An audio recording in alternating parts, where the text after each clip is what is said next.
Here's how to change the batteries on your Robo Turtle, robotic swimming turtle pet toy. All you need to do this is 2 LR44 coin cell batteries, a small Phillips head screwdriver.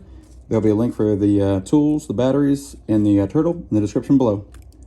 First thing to do, turn the turtle over, and you'll find the battery hatch right here. You want to back out both these Phillips head screws.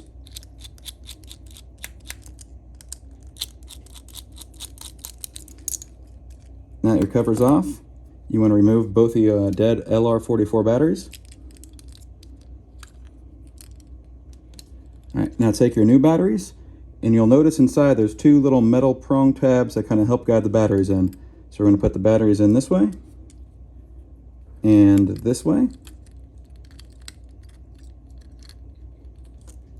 Now take your battery cover. Make sure this little gasket right here is still seated inside. That's what keeps the water out from the batteries. I'm going to push the cover back on. You're going to want to tighten the screws back down.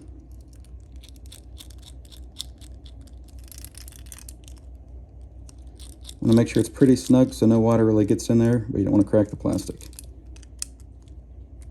All right, and you're all set. If there's any questions, please leave them in the comments below. If not, leave a thumbs up. Thanks.